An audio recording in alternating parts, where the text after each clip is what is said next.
And now it's time for Blizz Talk with Straight Edge 187 and Dr. Dodgman. Here at Blizz Talk, we love to sit back, stretch our sacks, bitch, and moan about everything Blizzard Entertainment. We love to hate them, and we know you do too. And now, here's Straight Edge and Dr. Dodgman. And as always, thank you very much, Mr. Michael Oxlong, for that introduction. Welcome to another edition, my fellow geeks and nerds, of Blizz Talk with Dr. Dodgman and Straight Edge. Last week, we left off talking about how we were going to get into top-tier heroes and what everybody considers badass. And I think we were talking about, we were getting into Vala a little bit. And we've had serious beef with Vala for a long time, the Doctor and I. He can probably explain it better than I. The auto attack build that everyone is suddenly in love with. Yeah. Man, that was the build for a long time. Everyone kept playing her as a burst assassin, which is fine. I guess if it works, right? If you build it, they will come. But now with Reign of Vengeance getting buffed and pretty much multi-shot getting nerfed, and then certain auto attack boosters getting buffed as well, like, it's this new big thing, which it's not. The auto attack build's always been strong. It just comes down to how the heroes can be played versus should be played. And it's, I don't know, she was supposed to be an auto attacking hero from the start. Her entire build shows that that's what she was supposed to be. But I'm just glad that I'm not seeing strafe in every game anymore. Straight up, I hate that ability. I hate when I see a Vala take strafe on my team, knowing that Reign of Vengeance provides 2 seconds plus of stun and a solid amount of damage anyways. It's like 750 damage at level 10. And you get the stun. Why the hell wouldn't you take it? Strafe's just, in my opinion, garbage tier. I took it once, and I hated it so bad I never took it after that. I just won't. Your team can always benefit from stuns. Right. The only time I have ever taken strafe, and I can literally count them with one hand, is where my team is ridiculously CC heavy, and we may be a little bit short on DPS because we may have a double or triple warrior comp, and then I'll take the strafe because our CC is ridiculous anyways. That's the only time. But the beef that the Doctor and I are referring to is not necessarily it's not with Vala. We love Vala. The beef is with the players, man. You know, all of a sudden, like, you know, this auto attack build with, you know, Vampiric Assault, the Rancor, you know, Giant Killer, Reign of Vengeance, Searing Attacks. Like, yeah, well, we've been doing that since day one. That's been as far as the Doctor and I are concerned, there is only one Vala build. There is only one Vala build, and we build it every single time we play. And now we didn't just start last week when they buffed her. You know, it's funny how everybody's like, oh yeah, auto attack. The auto attack build was the only build from the start. And I remember we'd be watching tournaments, bro, top tier tournaments, and we'd be sitting there on the couch, and we're like, why the hell? Why not go auto attack build? Yeah, even the announcers would talk about it.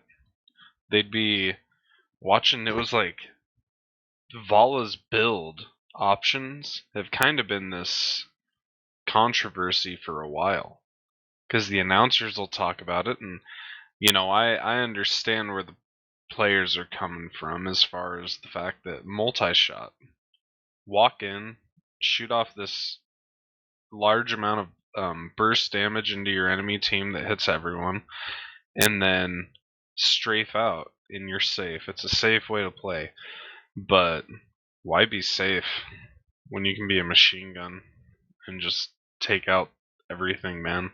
Yeah, and you know, but there's one thing that's irking me lately. I'm seeing it in the auto attack late bloomers with Vala, because now everybody's doing that damn build. I'm seeing at level 20 people taking the improved Reign of Vengeance. And it's like, it's driving me absolutely effing bonkers. If you're taking that, you absolutely have no understanding of what the auto attack build is. Like, why would you not take Nexus Frenzy? Do you realize what that does? It's like, come on, dude, use your effing common sense. Yeah, 20% more range. I don't know. Obviously, this is just our opinion, and we're not the greatest players in the world, but the range improvement and the attack speed improvement, I mean, forget the attack speed improvement, just the range improvement alone is worth that spot in my opinion. Keeps you safe and it increases your uptime on your enemies. What more can you ask for? A third wave, most of the time people are already out of it by the second wave. You're lucky if you catch more than 2 of your enemies with both waves.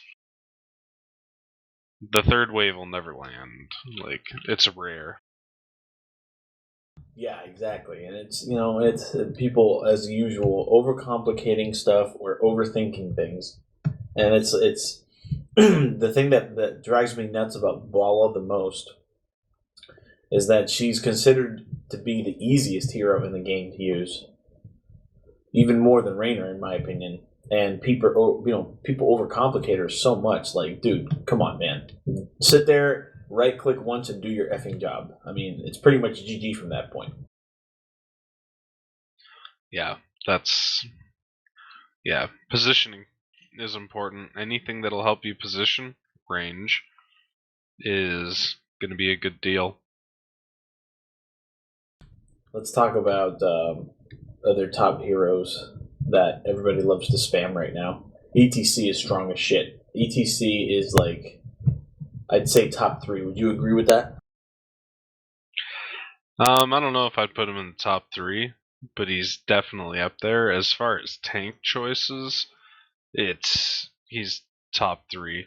I'd say your tank choices are right now. We talked about Chen, and just because he's not making it in here doesn't mean that he doesn't belong up there. But when you look at Joanna, ETC, and Diablo, there's not a ton of room for other heroes to be at the top of that warrior list. Yeah, ETC, Diablo, and for all you marks out there that may have friends on your BNet that play with you from time to time that get pissed off at double or triple warrior comps. Number 1, newsflash: it's used in tournaments all the time. Number 2, you and a buddy may want to do what the doc and I have lovingly come to call the Wombo combo. And what the Wombo combo is you take an ETC and you take a Diablo, and it's perfection, man. Their job is to get the stress that's involved in the Nexus along with the pride, and their job is to get it to fucking, and then the love child they produce is GG. You take an ETC and you slide in there and you open that mosh and you get at least 3 of that enemy team in that mosh, and then Diablo opens up with that fire breath. GG, bro. Yeah, it's a lot of fun to watch the health pools just melt down. And Diablo gives you good interrupts, and I don't know, it works really well. Granted, you can do that with almost anyone who has good AOE with ETC, right? Right, exactly. I was just about to get. Hey, you want to win about 75% of your games without fail? ETC, Diablo, Jaina, maybe Azul in there for Poison Nova if you can grab it, and Rhaegar or Morales as your heals. GG. Yeah. The only thing that really counters it is to have an insane amount of CC on the enemy team and to be able to interrupt everything, because that's ETC's number 1 weakness, is when he comes face to face with a bunch of CC. It's hard to keep that 4-second mosh pit down if you're getting knocked around. Right. And in my opinion, in my opinion, and it may come across as biased, since we've already talked about him last week. In my opinion, the best tank counter for ETC, and let's say we have a double, we're playing against the Wombo combo. One of the tanks that's a perfect counter for ETC to stun that Mosh is Rexar. Because you can just send Misha in, do your W, and you've prevented him from the Mosh. And in that, you not only did you prevent the Mosh, but Misha's the one taking the brunt of the damage. Yeah, Rexar, he's gonna make a comeback. He needs a few buffs and tweaks, but I think we're gonna see him back in the top soon. Because he's a relatively safe one. He's scary, but he's safe. It scares me that the idea of him getting a rework scares me, because I'm afraid in him and them quote unquote buffing him unquote they're gonna destroy his jungler talents, and then you're not gonna be able to solo bosses the way you can right now, which is why he's my top hero. There are a lot of, like, Sonya can solo him too if you build her right, type of deal. So don't get too sad if Rexar's boss soloing ability goes completely bye-bye. It won't. I don't think it'll go 100% gone, but it might get a little bit more difficult. And soloing bosses, so much of that still comes down to your team, right? They can't come in. They can't blow your position. We've seen that in a few games where someone will run up and join you, and they'll run right through a wave of minions walking across the map, and it's like you're either gonna peel off of that boss, or a 5-man team's gonna come up and get up in your face in the next 10 seconds. Yeah. What do you think is making Diablo so good right now? Besides the obvious, his health buff. Just his displacement, the ability to move people around, really, and the demonic circle. You can't really go wrong with that. That's a hell of an ability. And then, like you said, the fire breath. If you already have, it's good for zoning and stuff like that. I'm kind of torn. I think he's one of the few heroes that really truly has balanced ults. Yeah, I could agree 100% with that. Both his ults are completely viable. There's not many heroes in the game right now where both ults you can say they're both badass. It's hard to choose. One that we can talk about, as a matter of fact, perfect segue, and they're not rehearsed like always. This is just us stretching our sacks. Nova, man, Nova. She just got a little bit of a buff again this past week. They buffed a few of her talents, and now all of a sudden she's viable again. Nova's one of those heroes that sometimes you're in the game and you're like, which one do I want? They're both good. Would you agree with that? Yes and no. I don't know. Here I am playing the devil's advocate, I guess. I'm not a fan of triple tap unless you're super far ahead or they have a really squishy team with them already. But as far as like the strike, that's a solid choice. Good zoning, good damage. Triple tap does good damage, but you really have to time when to use triple tap. Otherwise, you might as well have just hit them with another snipe. If they can get behind their tank or run behind a wall or something like that, you might as well have just used another snipe on them. Yeah, but when you have that hero who's ranged, who is the one that you want to kill the fastest because they do the most damage to your team, that triple tap is a godsend, man. Like when you're playing against a Li Ming, and that Li Ming is playing good and she's 20 yards away and you can't even see her popping those lasers, that triple tap's going to save your team.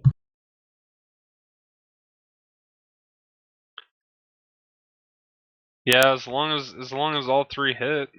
If all three hit, it's like an insane amount of damage. I'm just saying, the projectiles travel slow, and anyone can get up in between you and her. That's true. The one thing that I would change about triple tap is make the projectile move quicker. That would make a world of difference. Yeah.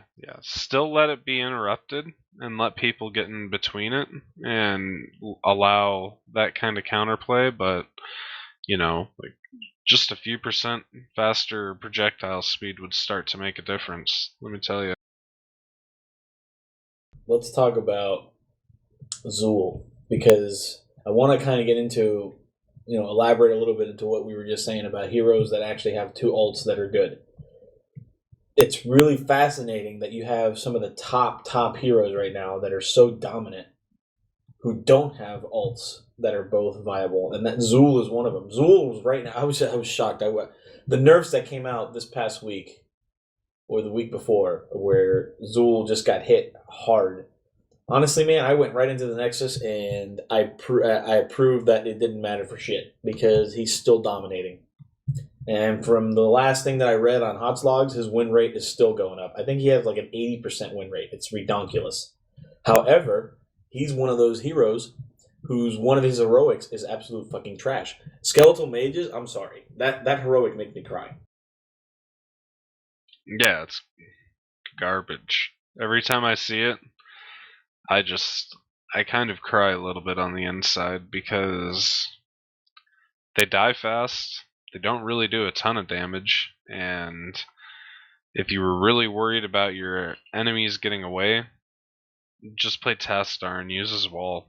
It's on a lot shorter cooldown. Yeah. I mean, I know what their intention was with that. Fight closer as they're trying to escape, but dude, I've seen heroes trying to escape a fight after the team fight's been won by your team, and they're maybe at 5% health, and they still make it through the skeletal mages without dying. That's how little damage they do. Yeah, they do garbage damage versus Poison Nova, where I've legit seen Zools pop it, and half of my team, or not even half of my team, my entire team now has a dot that's going to deal in the long run over 10 seconds, which is a long time, but half of your HP. You're fighting with a ticking time bomb, and you're gonna die if the enemy team can coordinate half of a freaking rotation on you. Yeah, man. Good Poison Novas popped at the right time during team fights are just completely devastating. I told you about that game on Towers of Doom. I thought it was going to be one of those troll GGs from the get-go because we didn't have a healer. Our comp was ETZ. I was on Zool, Jaina, Raynor, and I'm having a hard time remembering the last one. Oh, Greymane. And we completely decimated the enemy team. They had a Malfurion. I don't remember the entire comp of the enemy team, but we had no healer. And I remember there was one particular moment when we were trying to get a shrine. My team wasn't even with me yet. I charged in while Malfurion had his tranquility popped at the shrine. The team was about 3 seconds behind me. I charged in while his tranquility was popped, and I just poisoned Ovid. It hit everybody. My team came in, and in 2 seconds, everybody was dead. That's how devastating that heroic is. It's a panic button. And when I say that, it's less Zool hitting it, panicking, and more you hit it to cause panic. It's like Frank Underwood letting the entire nation watch that dude get his head cut off. Spoilers? Oh, should I not have... I didn't even think about that. That's why I said it. Spoiler alert, bro. Oh, I'm a bad person. Yeah. Well, there you go. You heard it first here. No. But just the panic, man. The mass chaos that it makes. It's a scary thing knowing that you only have half a health pool to play with. Yeah, and that's the thing, man. I love watching Lunaras and Zools. A Zool with a Poison Nova and a Lunara on your team. Oh my god. You talk about melting people. Yeah. The poison damage that some people are putting out right now, It's legit. You're seeing these dots, and they're actually a viable way of playing, which is, I think it's a lot of fun because it just gives some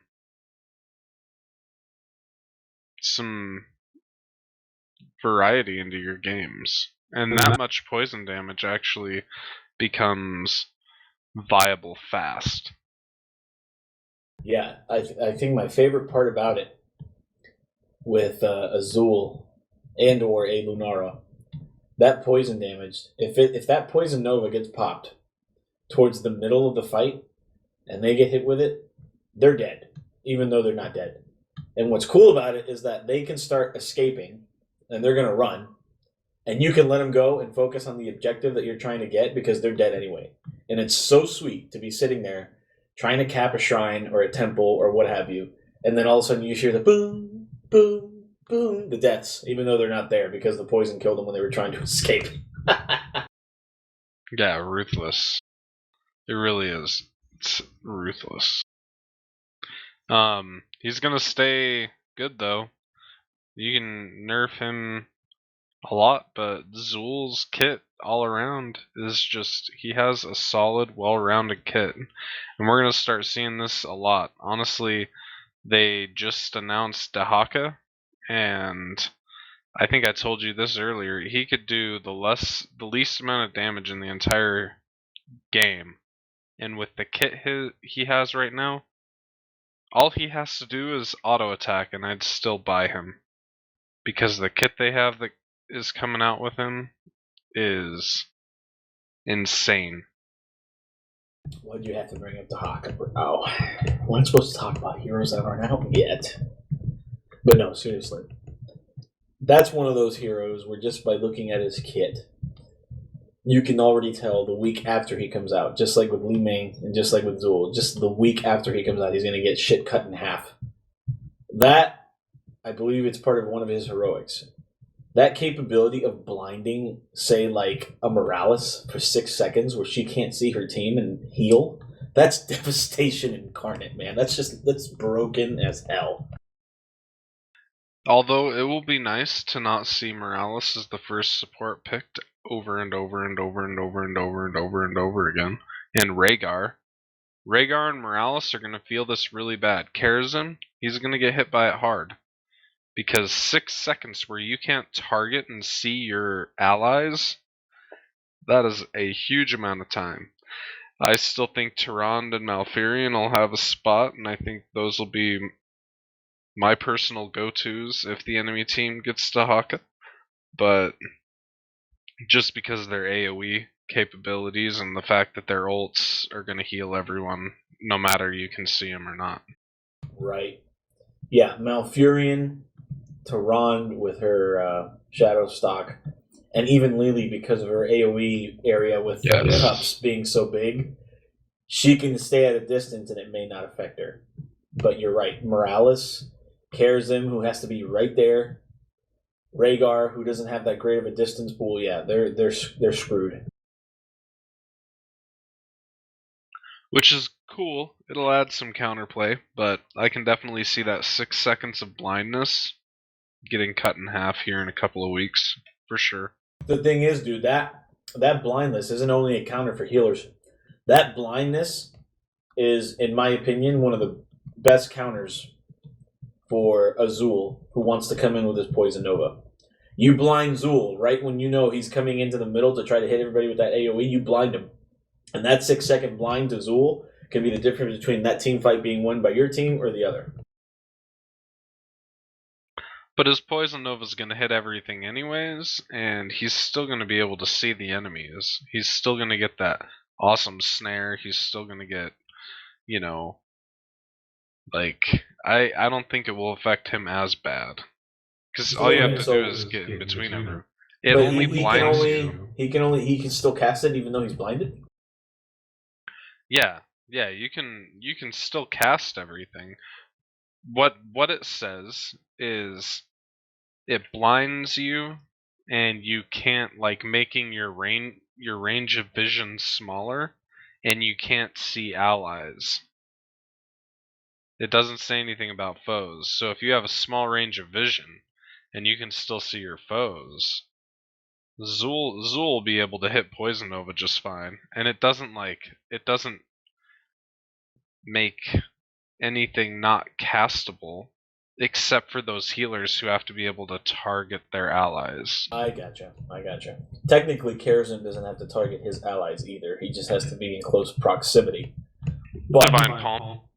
Right, yeah. Divine Palm is fucked. You're absolutely correct. And so that's why so it's is Rhaegar Rhaegar's big heal where he has to target. Yep, exactly. And so that's where I'm saying there's some counterplay to those right there. But those are really powerful ults as well. Why shouldn't one ult be able to negate another ult? I mean, that's essentially what healer ults are supposed to do, is negate a team's worth of their heroic abilities used on a character, right? Yeah. So, yeah. Plus with the drag, the invulnerability.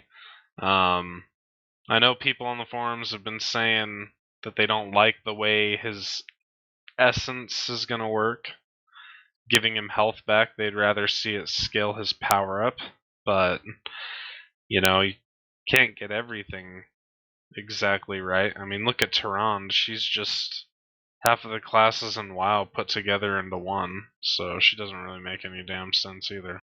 Yeah, no, but the thing is, and correct me if I'm wrong, but Essence working in that way, and for those that don't know, let me go ahead and explain the Essence and how Dahaka's Essence thing is going to work real quick. So the way it's supposed to work, and I'm sure the doctor will correct me if I'm wrong, as you kill shit, you gain Essence, and you can get up to 50 stacks of Essence. Once you have stacks of Essence, you can use it to heal over time. The reason I don't agree with Essence adding to his quote-unquote power is because he's a tank. He's not an assassin. If he was an assassin or a specialist, I can agree with his Essence giving him more damage. The Essence being used to heal him is perfect because of the fact that he's a tank. I think that's a job well done by Blizz, which I don't say very often. Yeah, I think they gave him a lot of stuff that makes him feel like a hunter, like this stealthy assassin. Being able to, he has no mount, and he can just kind of teleport throughout the map and burrow down from one spot into anywhere that is like a bush or the Or vents vents, or whatever. yeah. Mm-hmm. Yep. And that'll be cool. Your enemy won't be able to see you, and when you escape, you'll be escaping into somewhere where they can't see you, and all in all, that's gonna be pretty legit. The whole grabbing them and dragging them back to your team, maybe you don't need as much damage as you might think you would need on other heroes, because on assassins, because you have 2 seconds, almost 1.75 seconds, to grab your enemy and take them where you want them to be. Yeah, but you know what's exciting? And this is where many people need to, wake up and smell the roses. What's exciting is not just Dahaka. What's exciting is, and this is how the doctor and I think about heroes. What's exciting is now how many more heroes all of a sudden become even more viable as a counter to him. Because already off the bat, with his ability to go burrowing through the map and show up at any bush or vent, I'm already thinking Tassadar just became more viable with his vision. Rexar's level 1 talent, where he can throw his torch and it gives vision to the entire team, just became more viable as a counter to Dahaka. And that's what makes heroes exciting, is not only the release of the new hero, but all of a sudden how this hero who's been dormant for the last month or two because he has, nobody's using him, all of a sudden he becomes viable as a counter to this brand new hero who's OP. Yeah, exactly. And so, with everything that comes out, there's counterplay. I think that's Azul's biggest problem right now, is that there was very little counterplay when he came out. And everyone will say, yeah, that's just because people don't understand him. and they haven't taken the time to really learn him and understand him. But that's the same with everyone. Dahak will look really strong for that same reason, but I think being able to bring vision is more counterplay than you can get against Zool right now. Yeah. Honestly, man, I think one of the best counters that I've seen for Zool is you're not going to believe it, but one of the best counters I've seen for Zool so far has been Rexar, man. Yeah? Yeah. You keep Misha on him. Because the thing is, what he's going to try to do, he's going to try to get you in the bone prison so that he can kill you if you're Rexar. And that way he deals with both of you, and he doesn't have to worry about either of you. You keep your distance so he can't bone prison you, and you just keep using that stun every 2 seconds with Misha. And, if you're in a 1v1 and you happen to have the opportunity to pop the ult with Bestiality, dude, yeah, he's done. As long as you keep your distance with him, he's going to have a hard time dealing with Misha, because you can just keep healing Misha. Yeah, you really have to kite with him. Anyone who can deal damage with him safely is pretty much good to go. But that bone prison, man, jeez, Yeah. it just ties into everything so well.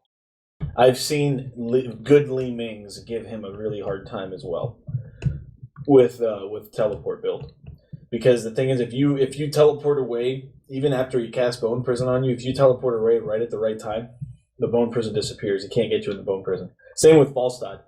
If you're using Falstad against Azul and he casts Bone Prison on you, if you E away really at the exact moment he casts it, you break the Bone Prison. He doesn't catch you in it. Oh, nice, interesting. Murden is another one that can escape the Bone Prison. If he Bone Prisons Murden and he Dwarf tosses right after he casts it, he breaks the Bone Prison as well.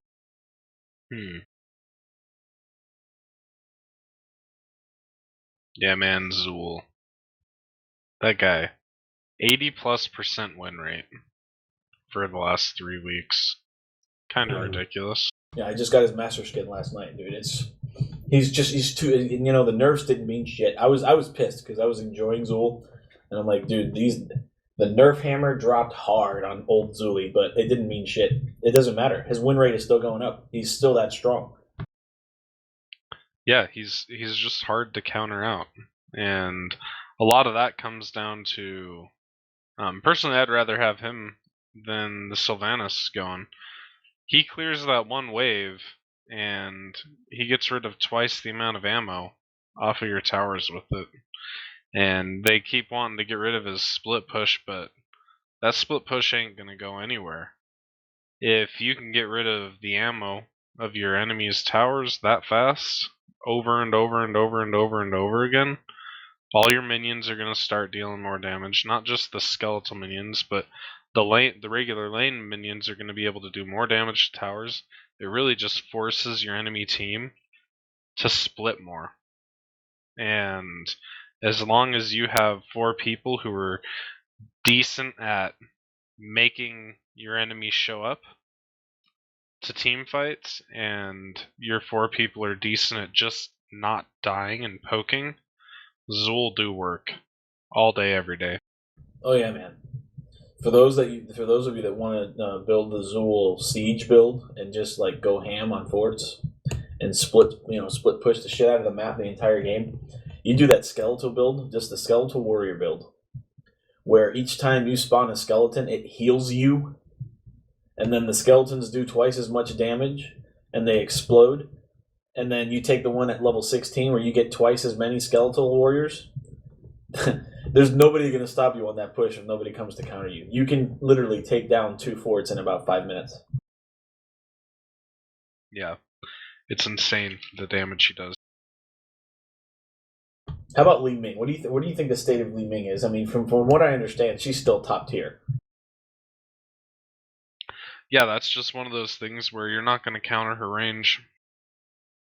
It's hard to get in, and with the teleport being that accessible, there's just she's hard to catch. There's a reason she has such a low health pool, right? And she just, I don't know, in combination of that much range, that much damage, and that little bit of mobility, she's an excellent hero. Yeah, the nerfs, just for anybody out there who's kind of put her by the wayside because of the the so-called nerfs. Nerfs with Li Ming didn't mean shit either. And I'm sure there's people out there right now. Well, Mr. Straight Edge, what are you talking about? Teleport build. Nobody uses the teleport build. Well, the doctor and I are going to tell you should consider it. Because there was a game not too long ago where I 1v1 a Leoric all game long on Dragonshire. And I must have killed him like 5 or 6 times.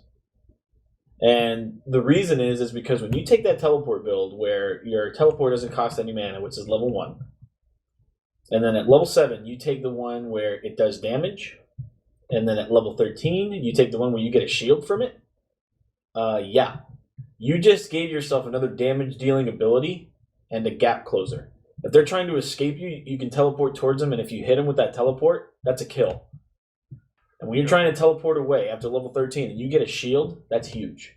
Like, the teleport build gives Li Ming a whole other damage dealing ability on top of her other 2. And it's insanely powerful. It actually increases the skill cap on her by a bit when you take the teleport build. Man, once you master it, you will dominate with that bitch. Yeah, the cooldown gets so low if you're not taking damage. That's what I use, because generally, Li Ming gets picked. Oh, okay. Well, let's take Zeratul and just focus the hell out of her and kill her. And the teleport build allows you enough damage that guy pops up and you just go hyper aggressive against him. Zeratools expect you to blink away. They don't expect you to blink on top of them and deal a quarter of their HP with your teleport alone. Exactly. And that's what throws them off. That's what throws tanks off when you're doing that with Li Ming. You want to throw a Zeratul off, go teleport build, and blink towards him. So he's like, what are you doing, bitch? You want to die? No, but you are. You just blinked towards him and took 25% of his HP. And then you just blinked away again because you did damage and the cooldown was 1 second, and now you have a shield. Boom, W, missiles, he's dead. Exactly. Yeah, you just got 30% of your HP as a shield. And you took away that a huge chunk of his HP right away with it. It's a strong hero, man. Let's talk about Greymane, because I know that's like become your favorite. Which is, it's hard to admit that because I've only gotten to play 1 game with him. Every time I get into Hero League, I end up either tanking or playing the support role, so I don't really get to play assassins very often. But Greymane, man, he has such versatility. The only thing I wish he had was a little bit of sustain for himself. He's one of the few assassins who really doesn't have a lot of sustain built into his kit for himself, and his staying power is weaker because of that. Yeah, well, I'll tell you one thing from having done it about 2 or 3 nights ago, because they recently did a little bit of a nerf to his cocktail build. And the reason that was cited was because we wanted to make his other builds viable. Well, I'll tell you what, the Worgen build that I had used when I first started playing him and I dominated with for a while became a lot more dominant. You ought to try that Worgen build, man. Holy crap. What does it entail? It makes you the basic attacks against you. You take less damage when you're in Worgen form. It makes you hit about 10% harder in Worgen form. The swipe cooldown, your auto attacks reduce your swipe cooldown, and you're able to swipe a lot more often. And if you take the level 1 talent where your W becomes longer in Worgen form, dude, yeah, you can take down forts by yourself. You can become close to Azul, clearing waves with that Worgen build. Interesting. Yeah, I'll have to play him some more too, because Greymane, I actually remember when you were at BlizzCon, you told me about him, and you had me watch the video, the teaser with him in it. I was like, dude, that's my new main, and I've only gotten to play him once. Yeah, bro, but that's because, you just want to be everybody's superhero and be the tank.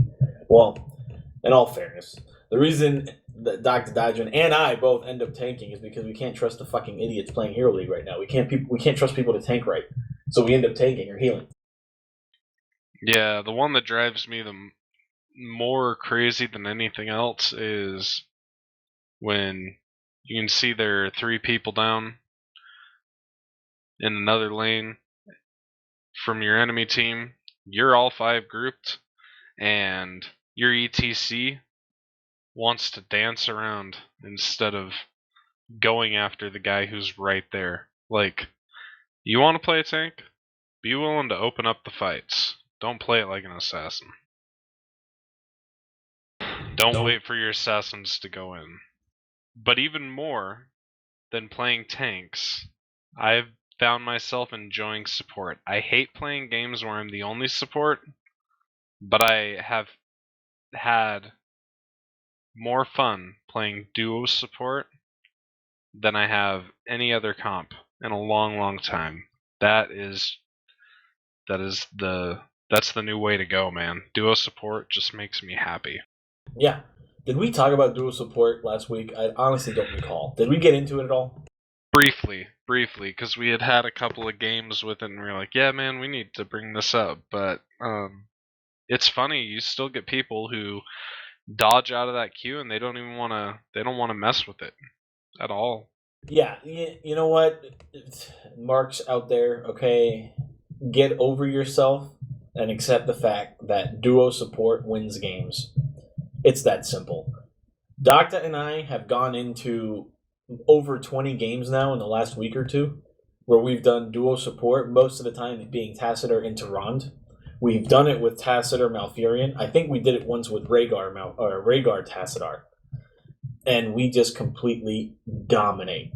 The biggest reason for it is because it's easier to carry morons and noobs with a double support comp than it is carrying with a good DPS or double tank. When you have double the heals, double the sustain, you're going to prevent that moron from dying a lot more often.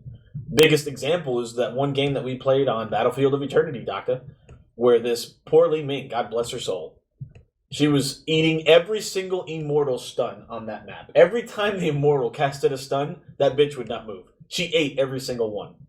And I think we held her down to 2 deaths the entire game because she had both of us healing her. Yeah, she was making bad calls, and that it was not just that game. I felt for her, but it's not just that game.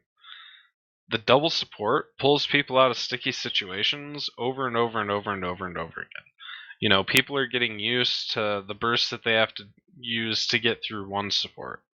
And they understand this, and they know when they see that one support, like, oh, okay, this is what we have to be able to do. And so when they all in, that's what they try to do. They don't think about the fact that you have another one right behind it. Yeah, people, please, don't stop being so effing closed-minded. Because the number one whine and bitch that you hear is, but we don't have enough damage. Really, dude? Like, use your fucking brain, and let's do math here for a second. If you have 2 people versus 1 healing you, you're going to be alive more to do more damage anyway. What's the fucking difference? Yeah. You're still getting the damage, but you're just getting it from one hero because he's staying alive longer. It's the same fucking thing. Not to mention Tyrande, if that's my preferred one. Tacitor Tyrande. I love it to death. But Hunter's Mark, man. 25% extra damage from all sources for 4 seconds. How am I bringing less damage that way than if I just had another assassin that was going to focus him for 3 abilities and then run away? Like, oh, yeah. Dude, just the other night, my better half, who is a really good Lily is her top hero. We did Lily Tacitor, man, double support. Cursed Hollow, we had 2 tanks. We had Stitches, and we had Anubarak. We had Zool. That was our damage, quote unquote. 2 warriors and a Zool. Dude, we completely decimated in that game. We lost 1 fort. And man, were they bitching and moaning during that draft. Yelling at my better half and I. Really? 2 here. And then Tacitor on top of that. It's like, this dual support is going to carry your ass through this win. And then when we win, I want you to apologize. And the son of a bitch ended up apologizing too. It was funny. Yeah, man. Duo support is life. It's like rejuvenating blood when you play it. It is a ton of fun. A ton of fun. Let's get into Stitches for a bit, because that's another one that's considered like around top 5 or 6 with the tanks. Stitches has made a huge comeback. What's your opinion on Stitches? He's awesome. His hook is great, and level 20, being able to gorge the entire enemy team and take them to where you want them to be, drop them into this itty bitty congested spot, and just keep them stacked up that they can't escape from. Yeah, Stitches is a lot of fun. His hook is not easy to land. I've played. If you look at Blitzcrank in League of Legends, that guy's hook is easily twice the width and just about the same length. Stitches might be a little bit farther, but it is so narrow that it's actually, and it's on a big cooldown. If you get good with Stitches and you're landing the hooks and you can land them on who you want to, when you want to, beast mode. Oh yeah, man. MVP Stitches, dude. I love MVP Stitches. A few weeks back, I'm sitting there in a game on Garden of Terror. I think I was using either Zeratul or Nova, if I'm not mistaken, because we had Li Ming on the enemy team and I wanted to counter. They had an Abathur, and the Abathur was hella good. He was popping mines into areas that was preventing us from getting into the terror fights without taking damage, because he was that good. He knew exactly where to place the mines, and he was placing them exactly in all the paths that we took to get to the terrors. Good on him. I think we were like level 13, and everybody's yelling at Stitches because he just freezes in the middle lane for like 5 seconds towards the enemy's fort. We had already taken down the first fort. He's in that area where that fort, that first fort had fallen, and he's just standing there by himself, not doing anything. And we're all like, Stitches, what the fuck you doing? Are you AFK? All of a sudden, the dude's chain comes out into the middle of nowhere, into a bush towards the enemy's forts, and pulls the Abathur towards him. He just guessed. He didn't know he was there. Well, actually, he did know. He throws this hook into that bush that nobody knew he was there. All of a sudden, Abathur appears. Dude, he killed Abathur in 2 seconds like, bitch! I was like, oh my god! Everybody was like, LOL, MVP Stitches, dude. Yeah, man. The good hook is game-changing. It's game-changing. That's why you're seeing him in a lot of the tournament play now, too. It's all for that hook, but you'll also see that your team, the team with the Stitches on it, they don't even go near the enemy team. They wait until that hook happens. It's just another one that's going to synergize really well with Dahaka.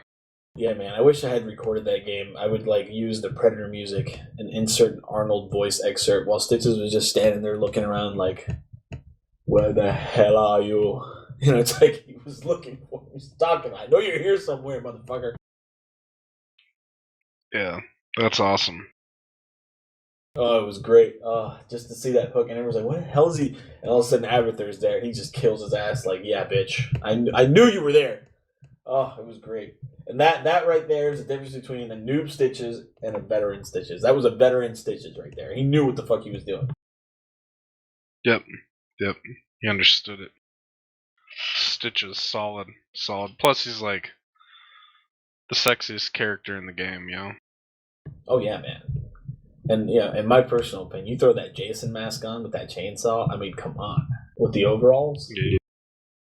Yeah, Stitches also understands It's something that not even Joanna has figured out yet. The less you wear, the more protection you have.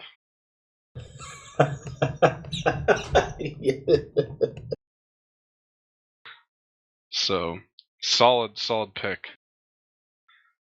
Stitches. What other top heroes can we talk about that we haven't even mentioned yet? When we say top heroes, that everybody else considers top, because like we said last week, we consider everybody a top hero if you know what the fuck you're doing. It's that simple. Go ahead. Yeah, I'd say probably Morales. We haven't talked about her very much. Morales. Yeah, man, Morales' bane is getting caught alone. And even then, a good Morales can throw a grenade into your face and make sure that she never gets killed. But my one beef with Morales is her inability to self-heal. But if you know how to escape well with that grenade and you throw that shield on yourself, man, Morales is a force to be reckoned with. Honestly, the only good counter that I've seen to a Morales from afar is the Stitches. Is the Stitches that hooks and grabs her. Yeah, her ability to be in the fight and to be making an impact without really being in danger is really high, really strong. And the only way you're going to fix that is by bringing her to your team. Or now with Dahaka to throw the slug over her face and she can't do anything anymore. Yeah. Oh, which, by the way, reminds me. Let's talk about Rhaegar's nerf really quick. His inability to cast his big heal on himself. Do you agree or disagree with it? I agree. Full-heartedly. He's already impossible to catch.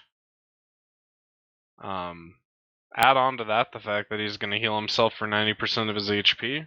If you finally do manage to catch him, just a little bit ridiculous.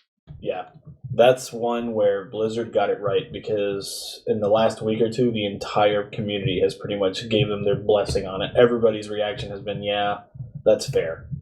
Because he was impossible to kill. He really was. Not only can he go into Ghost Wolf and run at mount speed in a second, because it doesn't have a cast time, but he can lightning shield himself, and he can do massive amounts of damage now, man. So, I mean, the fact that he can't heal himself like that is a plus. That's fair. Yeah, he's kind of fallen more into that Tassadar Tyrande zone where, you know, he was broken as far as keeping himself alive, but now he brings more than just his healing, and he doesn't have to bring as great of healing, and he doesn't have to bring that team invulnerability of being able to go in, draw all of the fire, and then heal himself up, and then still escape and not worry. He doesn't have to bring that in order to be viable. Oh yeah, man. You do a double support build with a Rhaegar and a Tyrande or a Tassadar, and you have auto attackers like Lunara, Raynor, Vala on your team. Rhaegar can just go Lust, honestly, while the Tyrande just goes Shadowstock for the big heal. Rhaegar can go Lust and increase the attack speed on those two, dude. It's GG. Yeah. Why not? He's a solid pick. And he doesn't need his ancestral healing to be able to heal him. He doesn't need it. It's not needed. Yeah, I don't think he's going to move a single tier from that nerf at all, honestly. I think he's going to stay right where he's at. We'll see different kind of play from them. They might play a little bit safer, but he's not going to drop. It's not going to kill him. No. What time are we at? This has been like a long one. No, dude, we're only at 53 minutes. We usually do an hour. Oh, okay. I was actually gonna throw the swerve and like throw everybody for a curveball here for a second, because we've been talking about heroes for like the last 2.5 podcasts. Let's talk about World of Warcraft for a second, bro. Or, more importantly, the Warcraft movie. Yes, let's talk about the Warcraft movie, because this has been a big piece of news in the WoW community for the last day or two. Doctor, did you get a chance to look at that new poster that came out? They have a lot of them, and I haven't seen the one that you were talking about specifically. go to YouTube real quick and look up Az's channel. And once again, here I am mentioning Az on the podcast. I love that guy. He's solid. Heels versus Babyface is the name of his channel. And you'll see where he's talking about it. And with the backdrop for the video is the poster for the movie. And the reason we're bringing this up, folks, is because I happen to agree with the majority of the nerd community right now with what the fuck? Like, can you be that, blatantly ignorant or, moronic? Or is this being done on purpose to throw the audience off? The audience that may not know about the story? Like, I really don't get what the the thinking was behind the choice of this poster. And I'm going to describe it here in a sec when after the doctor looks at it. 1 day ago, the fail. Right. That's the one. Just take a look at the poster real quick, because I want to talk to you about it. Ooh, I see it. All right, pause it. Yeah. So in the poster, let's describe it for the fine listeners who haven't seen it. You have Durotan's face, half of Durotan's face on the left. You have half of Anduin Lothar's face on the right. The side where Durotan's face is red, the whole side of that poster is red. The side where Anduin's face is blue. You have the sword down the middle. Okay? So pretty much representing Alliance Horde. On Durotan's side, right below Durotan, I believe you have Ogrim Doomhammer. Correct me if I'm wrong, Doctor. Yep. You have Ogrim Doomhammer, and then below Ogrim Doomhammer, on the Horde side, on the red side, you have King Rin. And then on the right below Anduin, you have, I believe, Khadgar and Medivh. And then right below them, you have Garona. So somebody explain to me what the fuck is Garona doing on the blue side, and what the hell is King Rin doing on the red side? Makes absolutely no fucking sense to me. That's the biggest thing that people are having the beef with right now. On top of that, it's already been confirmed that Garona Halforsen is green in the movie. She was green in lore, and on the poster, she's just a straight up black lady with big teeth. I mean, right? That's pretty much what it is, man. So, I don't know, man. It's like some people are trying to defend it. The diehards like, no, man. This is just, they're throwing us off because there's twists in the movie, and, they're trying to make the audience that aren't aware of the story just set, they're trying to make him guess. I'm calling bullshit. I'm calling bullshit for one reason and one reason only. Blizzard Entertainment is on the bottom of the poster. I know that sounds horrible, but I know the doctor agrees with me. GG Blizz, right? Yeah. I mean, hey, it could very well be that it's not their fault and nobody looked at it. But then again, like, if that's the case, what the fuck, Blizz? Why would you not look at it and be like, okay, that's all wrong? I have a hard time believing that this was given to Blizzard for approval before it came out, and Chris Metzen said that was okay. This is Chris Metzen's baby, man. I mean, when he announced the movie, he cried. So I know he gives a shit. I don't think he's seen it. And if he has seen it, was he on crack that morning or what? It could just be showing the whole idea that, people are going to be torn. It's not like deciding whether or not to go to war is an easy choice. Okay, all right. So let's go ahead and go with that argument that some people have. It's not the majority, but some people have made that. Maybe it's because they're trying to, portray the struggle of war, and that's why sides are kind of like blurred. Okay, that's what it represents. Okay, all right, I'll give you that. But it still doesn't explain a damn black lady with big teeth is Garona. Why isn't she green? Like, what the hell? Yeah, color her green, make people happy. I don't know. Yeah, right, color her green, make people happy. It's scary because a lot of people are taking it as, like, if they're already showing that amount of, that amount of carelessness with the poster, the thing with movie adaptations of video games historically have been horrendous.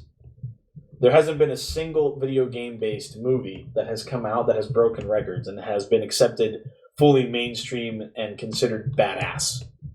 They're saying that Warcraft may be the first one because of the story it can tell. And it has a lot of people nervous because they're taking this as if they're already this freaking nonchalant and moronic about the poster, what the hell, you know? Yeah. It's gonna be good. I'm gonna say that right now. I think it's gonna be good, man. Because how can it not be? We've been waiting for this for 10 years. Plus, more than that, man. Some people have been waiting for this almost 20, you know? And so, not too worried there. Color her green. Make that fan base happy. And personally, I think we're overlooking the bigger picture here, man. There is something even more grievous than all of that on this poster. I know where you. Yeah, Khadgar. I know. You damn straight, Khadgar. Golly. At this point, people that may be new to Gaming Ringside with Bigfoot and our Blizz Talk cast are probably wondering, what is Doctor's beef with Khadgar? I shouldn't have even said that, because after having said that, he can go on another hour-long rant just on Khadgar alone. Look, all I have to say, and I've made a lot of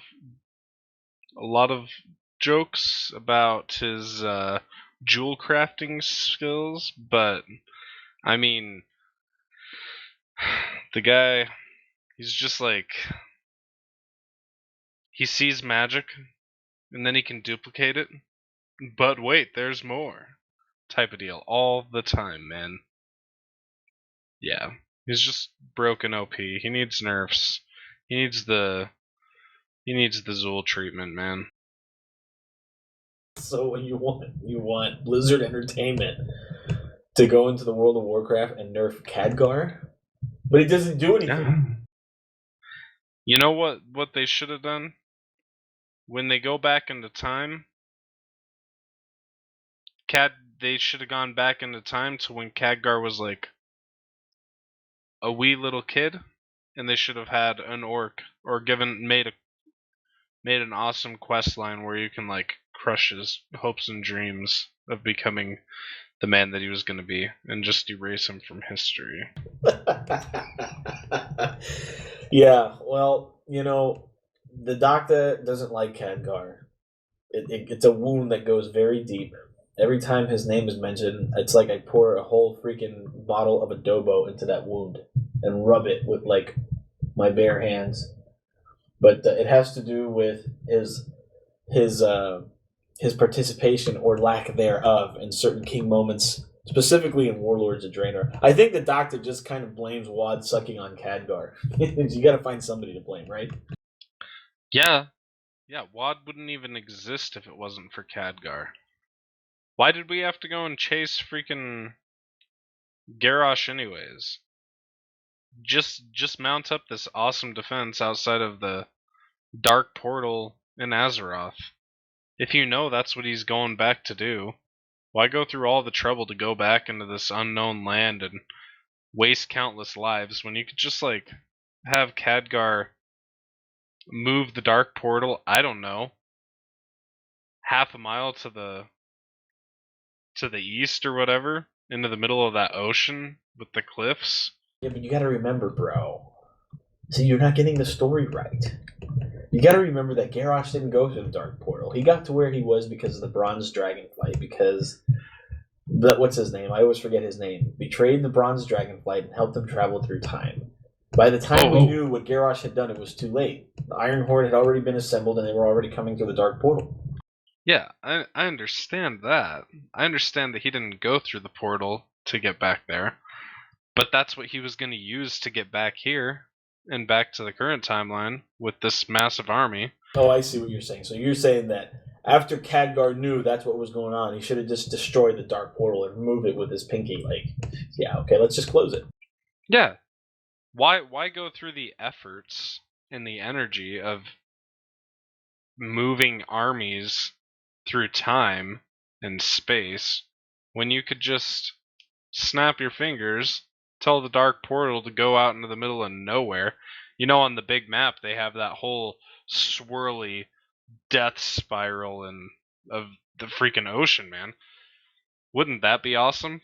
If you saw Garrosh come back, they could do a whole cinematic for it.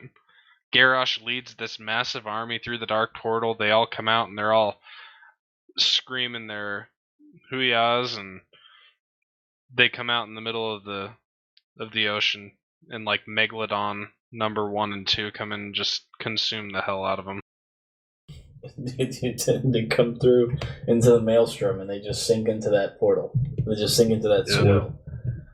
You have quite a creative imagination, Doc. Maybe that could be the end of Warcraft, where we can like do that to Sargeras or something. I don't know, but I think next week we'll get into at that point. By our next podcast, we'll be into Dahaka, and we'll be talking about Dahaka comps. And that'll also bring us right about the point where Tracer is going to get released into the Nexus. Oh my gosh. Along with the open beta for Overwatch. And for those of you that are waiting desperately for Overwatch, we will be covering Overwatch very, very, very heavily here on Blizz Talk. As a matter of fact, the Doctor and I are thinking about doing a stream. We're going to Twitch, bro. Oh man, this Twitch thing scares me. I barely know how to use the Facebook. You see, there's a reason why Mr. Michael Oxlong says he's a coolest fuckwad who hates technology. He's not making it up. Yeah. The Facebook, the Twitter, all those things, just totally clueless on, for real. There you go. I mean, for Christ's sake, Tweeter, you heard it right there from his own mouth, folks. As always, my fellow geeks and nerds, remember to always mark out with those controllers out. And take it away, Mr. Michael Oxlong. Thank you for listening to Blizz Talk with Straight Edge 187 and Dr. Dodgeman. Remember to like our videos and to subscribe to our Gaming Ringside with Bigfoot YouTube channel. To follow us on Twitter, search for @StraightEdge781GRWB. A Blizz Talk Facebook page is coming very soon. Unfortunately, you can't follow Dr. Dodgeman anywhere because he's a clueless fuckwad who hates technology. It's truly a miracle he's even a gamer. This has been Blizz Talk with Straight Edge 187 and Dr. Dodgeman.